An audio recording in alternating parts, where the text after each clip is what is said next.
ஐயா வணக்கம். வணக்கம். ஐயா நான் கொஞ்சம் அவுட்டர்ல இருக்கேன். சும்மா கோகனட் எஸ்டேட்டுக்கு வந்தேன். கொஞ்சம் அவுட்ல சிக்னல் கொஞ்சம் சரியா இல்ல. சரி சார், அதாவது ஓபிஎஸ் இபிஎஸ் இருக்கிற வரையும் நம்ம ஆட்சியை பிடிக்கவே முடியாது. எப்படியா இருந்தாலும் சரி, நீங்க எந்த கூட்டணி வச்சாலும் சரி, கடைசி வரையும் ஆட்சியை ஓபிஎஸ் இபிஎஸ் இருக்கிற வரையும் ஆட்சியை பிடிக்க முடியாது. இது வந்து நான் மட்டும் சொல்றது இல்ல, தமிழ்நாடே சொல்லிக்கிட்டு இருக்கு. இப்ப அந்த உள்ளாட்சியில எப்படி புடிங்கிருச்சுன்னு பாத்தீங்களா? அவங்களுக்கு தெரிஞ்சது வந்தவங்க மாவட்ட செயலாளர் அவங்க இது சீட்டு கொடுத்துருவாங்க, மற்றவங்களுக்கு கொடுக்க மாட்டாங்க. அறந்தாங்கி நகராட்சி டோட்டலி காலி. நமக்கு வந்து ஒண்ணு இல்ல, நம்ம கட்சி போறதுக்கு காரணமே பேசுறதுக்கு காரணமே ஓபிஎஸ் இபிஎஸ். அவங்க தன்னிச்சையா எல்லாத்தையும் முடிவெடுத்து செய்யறது. இப்ப அவங்க 2 பேருக்குமே லடாய் வருது. இந்த லடாயிலையும் நம்ம எந்த பக்கம் போறதுங்கிறது அப்படியே இருக்கு. அப்ப பேசுற விளங்குதா சார்? கேக்குது சொல்லுங்க. புரியுது சொல்லுங்க. அவுட்ல வந்தனால கொஞ்சம் சிக்னல் ப்ராப்ளமா இருக்கு. சரி பரவாயில்ல. வேற ஒண்ணு இது ஒரு கருத்து என்ன சார், அதாவது நம்ம இத்தனை 160 மீட்டிங் போட்டோம். இதுவரை நம்ம சைடு எத்தனை பேர் வந்திருக்காங்கன்னு கொஞ்சம் ஒருங்கிணைப்போமே. இல்ல ஒருங்கிணைப்பு நடந்துகிட்டு இருக்குது. அந்த வேலை நடந்துகிட்டு இருக்கு. அதே நீங்க புதுக்கோட்டை டிஸ்ட்ரிக்ட் அறந்தாங்கி தொகுதி இப்படி வந்தீங்கன்னா வாங்க, நான் அரேஞ்ச் பண்றேன், மீட்டிங் போடுவோம். இல்ல ஒரு கல்யாண மண்டபத்தை பிடிப்போம், இல்ல எங்க வீட்லயே ஏற்பாடு பண்றேன். 500 பேர் கூடலாம். ஜூன் 13ஆம் தேதி நான் வர்றேன் புதுக்கோட்டை. ஜூன் 12, 13 வர்றேன். எனக்கு கிட்டத்தட்ட ஜூன் 12, 13 கிலோமீட்டர் வரும் சார். ஜூன் 12, 13 நாங்க வர்றேன். அறந்தாங்கி 12, 13 வர்றீங்க. வந்தீங்கன்னா நம்ம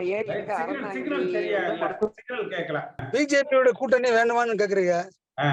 பிஜேபினால நமக்கு எந்த வித பலனும் கிடையாது. அதோட கூட்டணி இருக்கிற வரைக்கும் நமக்கு தரித்திரம் தான். முதல்ல நான் அடிப்படை ஏடிஎம்கே தொண்டர், பரம்பரை ஏடிஎம்கே குடும்பத்துல சேர்ந்தவன். அதாவது வந்து எடப்பாடியார் ஆட்சி சரியில்லை நம்ம சொல்றோம். ஆனா எடப்பாடியார் எந்த சூழ்நிலையில அவர் ஆட்சிக்கு வந்தாரு, அவர் இருக்கிற பீரியட்ல மக்களுக்கு என்ன செஞ்சாங்கறத நம்ம மக்கள்கிட்ட கொண்டு போய் சேர்க்கலாம். அடுத்து இந்த இப்ப உள்ளாட்சி தேர்தலில் வந்து நம்ம தனிச்சு நின்னோம். அவங்க 10 கட்சி கூட்டணியோட நின்று செவிச்சாங்க. திருமங்கலம் பார்முலான்னு அவங்க திமுக அறிமுகப்படுத்தினாங்க. ஆனா இப்ப அதை மாத்தி அவங்களே கோவை பார்முலான்னு ஒண்ணு அறிமுகப்படுத்திருக்காங்க. ஒரு மேயர் தொகுதியை பிடிக்கிறதுக்கு 800 கோடி செலவழிக்காங்க. ஒரு மேயர் தொகுதியை பிடிக்கிறதுக்கு 800 கோடி செலவழிக்காங்க. ஆனா இப்ப உள்ளாட்சி தேர்தல் நேர்மையா நடந்ததா நடக்காதுன்னு எல்லா மக்களுக்கும் பட்டார்த்தமா தெரியும். நான் உள்ளாட்சி தேர்தல ஒரு பஞ்சாயத்து தலைவருக்கு நின்னேன். போன ட்ரிப் கவுன்சிலரா இருந்தேன், இந்த ட்ரிப் பஞ்சாயத்து தலைவருக்கு நின்னேன். ஆனா சங்கரங்கோவில் சட்டமன்ற தொகுதி, தென்காசி மாவட்டம் சங்கரங்கோவில் சட்டமன்ற தொகுதியில கார்சத்தான் ஊராட்சி மன்ற தலைவருக்காக நான் நின்னேன். ஆனா வெற்றி பெற்றது நானு, அறிவிச்சது வேற ஆளு, திமுகங்க. இந்த மாதிரி பிரச்சனை பல இடத்துல நடக்கு. தேர்தல் நடந்தது ஃபுல்லாவே ரொம்ப அட்டுழியா, கணக்கில் அட்டுழியா நடக்கு. இதை வந்து தட்டி கட்டம்னா பொய் கேஸ். எங்க மேல பிசிஆர் கேஸ் போட்டு எங்களை மேல பதிவு வச்சிட்டான். கவுண்டிங்கே போகாம எங்க மேல பிசிஆர் கேஸ். நான் அந்த சம்பவ இடத்துல இல்ல. ஆனா ஏடிஎம்கே கட்சிக்காரங்கிற ஒரே காரணத்துக்காக வேண்டி பிசிஆர் கேஸ் போட்டு எங்களை ஓட விட்டாங்க. அப்படின்னா எப்படி தேர்தல் நேர்மையா நடக்கும்? நம்ம 24 தேர்தல் தான் ஓட்டு வாங்கியிருக்கோம்னு இப்ப சொல்றோம். ஆனா அவங்க எத்தனை வச்சு கூட்டணியில இருந்தாங்க, நம்ம எத்தனை வச்சு கூட்டணியில இருக்கோம்? நம்ம தனிச்சு நிக்கிறதுக்கு திறமை திமுக இருக்குமா? அந்த தெளிவு இருக்குமா? இல்ல 2014ல நம்ம தனிச்சு நின்று தானே ஜெயிச்சோம். நீங்க சொல்றது 100க்கு 100 உண்மை. ஆனால் 10 வருட காலம் அனைத்து இந்திய அண்ணா திராவிட முன்னேற்ற கழகம் ஆட்சி செய்திருக்கு. புரட்சி தலைவர் எம்ஜிஆரால் ஆரம்பிக்கப்பட்ட, அம்மாவால் வளர்க்கப்பட்ட கட்சி 10 வருஷம் ஆட்சி செஞ்சிருக்கு. நீங்க பஞ்சாயத்து தலைவருக்கு நின்னீங்கல்ல, உங்களுக்கு கட்சியில எவ்வளவு செலவு பணம் கொடுத்தாங்க? கட்சியில இருந்து 10 பைசா செலவழிக்க நம்ம எதிர்பார்க்கவும் முடியல, அவங்க கொடுக்கவும் முடியல. அப்ப 10 வருஷம் நம்ம ஆட்சியில இருந்து நீங்க கை காசை போட்டு செலவு பண்றதுக்கு இப்போ ஒருவேளை ஜெயிக்க முடியலைன்னா ஒரு 10 லட்சம் ரூபாய் ஒரு சாதாரண தொண்டன், இப்ப தமிழ்நாடு முழுக்க 1 லட்சம் ஆளுக்கு 5 லட்சம் பண்ணியிருந்தா எவ்வளவு பெரிய பாதிப்பு வந்திருக்கும். 10 வருஷம் நம்ம ஆட்சியில இருந்தமே, அவங்களுக்கு நம்ம ஏதாவது செஞ்சு கொடுத்திருக்கிறோம். அதேதான் நீங்க சொல்றீங்க, 10 வருஷம் ஆட்சியில இருக்கும் போது நம்ம கட்சிக்காரர்களுக்கு பழி வாங்குற நோக்கம் கிடையாது. ஆனா இப்ப திமுக பழி வாங்கி ஏடிஎம்கே இல்லாமக்கணும், அந்த எண்ணத்தோட செயல்படுறாங்க. ரவிச்சந்திரன், நான் பழி வாங்குறத சொல்லல.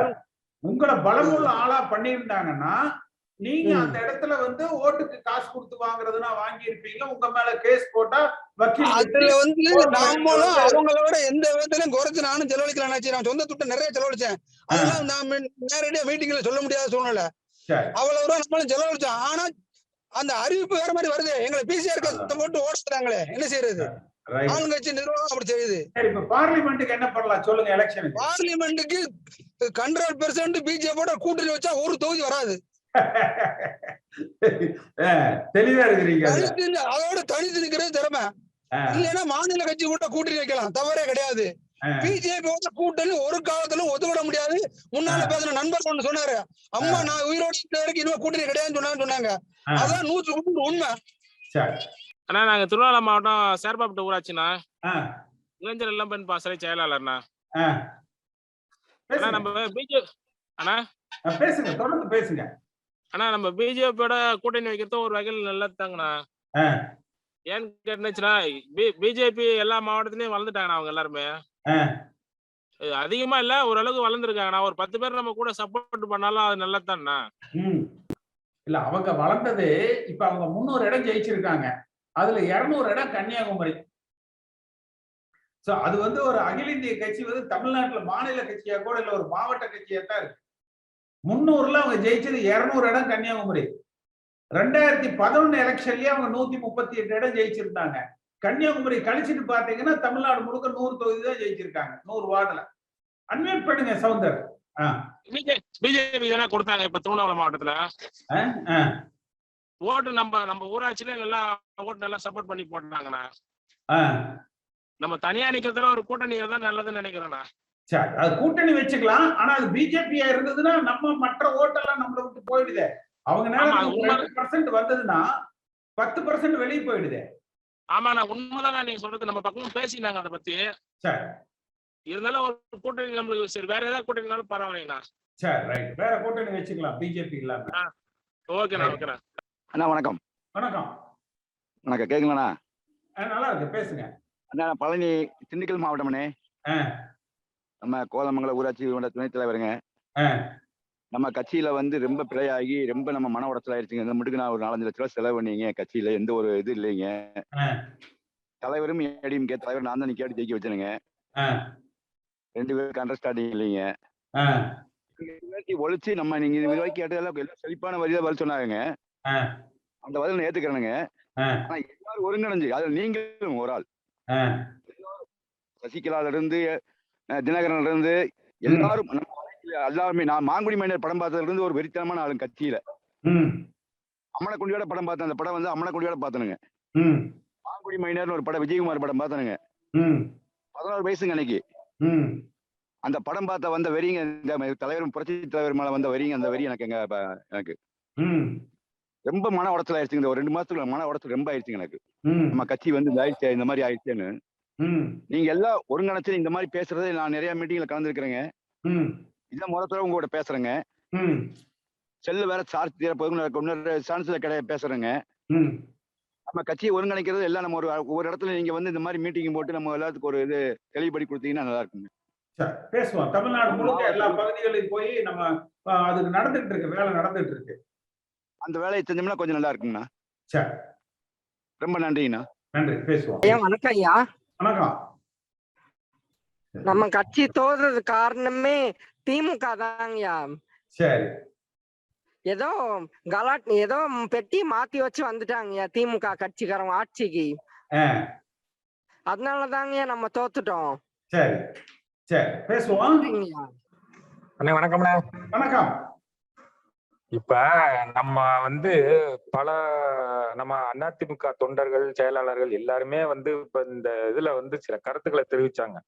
அதுல வந்து என்னன்னா, சில இப்ப உள்ளாட்சி தேர்தல் நடந்ததுல சில உட்கட்டமைப்பு இதெல்லாம் தில்லுமுள்ளு பல கோடுமாறுகள் நடந்திருக்குன்னு அந்த செயல்பாடுகளை போய் கண்டறிவதற்கு கூட வந்து நமது கழக தொண்டர்கள் இடத்துல வந்து ஒற்றுமை இல்லாத செயல்பாடுகளை நம்ம கொண்டு வந்தாச்சு நம்ம பெரிய பெரிய தலைவர்கள் முன்னிலையில. ஏன்னு கேட்டா இப்ப இருக்கிற இந்த அதுதான் நான் திரும்பவும் சொல்றது, நம்ம அதிமுக கழகத்திற்கு ஒரே இது வந்து பொதுச் செயலாளர், அது மட்டும்தான் வேணும். அனைத்து மாவட்டத்துக்கும் போய் சென்றடைஞ்சு இப்ப நீங்க வந்து ஏற்கனவே ஒரு 3 ஜூம் மீட்டிங்க்கு முன்னாடி போய் சொல்லி இருக்கிறீங்க. இப்ப இந்த உள்ளாட்சி தேர்தல்ல எந்த அடிப்படையில நம்ம தோத்தோம், அதுக்கு என்ன குற்றச்சாட்டுகள், அதுக்கு என்ன ஊர்ல செயல்பாடுகள் நடவடிக்கை இல்லையா, இல்ல நமது கட்சி தொண்டர்கள் இடத்துல ஒற்றுமை இல்லையா அப்படிங்கிறத கண்டறியணும். அதை கண்டறிஞ்சோம்னாவே உண்மையிலே வந்து நம்ம எந்த அளவுக்கு நம்ம பலவீனமா இருக்கிறோம் அப்படிங்கிற கருத்தை முதல்ல கொண்டாந்துடலாம். அதுக்கப்புறம் வந்து நமது அடிமட்ட தொண்டர்கள் கிளை செயலாளர்கள் இருந்து தான் தொடங்கணும். இதுதான் பாரத ரத்னா புரட்சி தலைவர் பொன்மன செம்மல் அவர்கள் வந்து உதயமாகி காலத்துல இருந்து அவர் தொகுற்றுவித்தது. அவர் அந்த அடிப்படையில தான் வந்து பெரிய பெரிய மாவட்ட செயலாளர்கள், பொருளாளர் எல்லாரையும் அதுக்கப்புறம் தான் போய் அது நேரடி பார்வையில வந்தது. கிளை செயலாளருடைய கருத்தை தான் ஏத்துக்குவாரு. அதனால நான் என்ன சொல்றேன்னா, எல்லா மாவட்டத்துக்கும் எல்லா ஊர்களுக்கும் சென்றடைஞ்சு நமது இதுல வந்து என்ன குறைபாடுகள்ங்கிறத ஃபர்ஸ்ட் கண்டறியணும்னா, அதுல இருந்து அதுக்கப்புறம் வந்து மற்ற கருத்துக்களை நம்ம போகணும். நீங்க சொல்ற மாதிரி பல மாவட்டத்துக்கு சென்றடைஞ்சு நம்ம பண்ணணும். நன்றி, வணக்கம்ண்ணே. வணக்கம் சார். வணக்கம். கடலூர் மாவட்டம் விருதாச்சலம். எப்படி சார் நல்லா இருக்கீங்களா? நல்லா இருக்கு. மைக் பக்கத்துல வச்சு பேசுங்க. விருதாச்சலத்துல இருந்து பேசுறேன் சார். விருதாச்சலம். உங்களுடைய முயற்சி மிகவும் நல்லா போயிட்டு இருக்கு சார். இதையே நீங்க சரி பண்ணிருந்தீங்கன்னா கூடிய சீக்கிரம் ஒரு நல்ல தலைமை வந்துடும். ஒற்றை தலைமைக்கு வந்துடும். இந்த இரட்டை தலைமையை ஒழிச்சு ஒரு ஒற்றை தலைமையை உருவாக்குறதுக்கு நீங்க எடுக்கிற முயற்சி சரியான பாதையில் போயிட்டு இருக்கு. நல்லபடியா அம்மா கிருஷ்ணன். வணக்கம். வணக்கம். நல்லா இருக்கீங்களா? நல்லா இருக்கு. அதாவது இப்போ உள்ளாட்சி தேர்தல் முடிஞ்சிட்டு அது நம்ம அடுத்த கட்ட வேலையை நம்ம பார்க்கணும், கட்சியோட வளர்ச்சியை பார்க்கணும். அதாவது நம்ம பொன்விழா ஆண்டு எந்த விதமான சிறப்பு அம்சங்களும் நம்ம கொண்டாடல.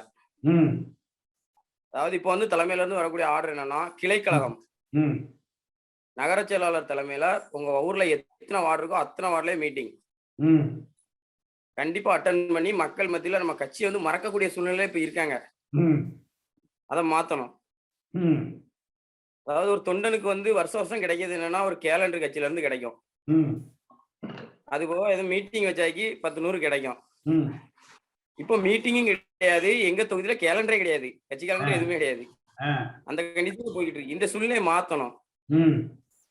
அதாவது இப்ப தொண்டர்கள்லாம் கட்சி மாற ஆரம்பிக்கிட்டு, அடிப்படை தொண்டர்கள் உண்மையான விசுவாசிகளா அம்மாவே இல்ல என்னடா கட்சி அப்படின்னு மாறக்கூடிய கண்டிஷன் வந்துட்டாங்க. இப்ப இந்த சூழ்நிலையை மாத்தணும்.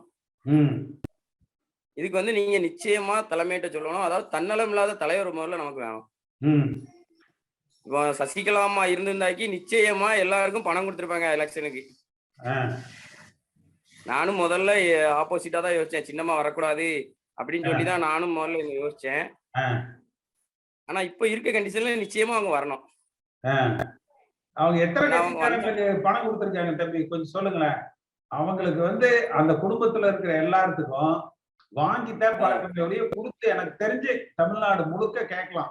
எங்கேயாவது எந்த கட்சிக்காரங்களுக்காவது அந்த குடும்பத்துல இருந்து போயிருக்கா, அல்லது அந்த குடும்பத்துக்கு போனதுன்னு பாருங்களேன் எவ்வளவு போயிருக்குன்னு சொல்லிட்டு. நீங்க ரொம்ப உங்களுக்கு ஒரு உண்மையை சொல்றேன், அவங்க குடும்பத்துல எக்கச்சக்கமா காசு இருக்கு. அந்த 130 எம்எல்ஏக்கு அந்த அம்மாவே அவங்க கிட்ட இருக்கிற பணத்தை கொடுத்துட்டு அப்புறம் வர்ற இதுல அவங்க அட்ஜஸ்ட் பண்ணி இருந்தாங்கன்னா பிரச்சனையே இல்லை.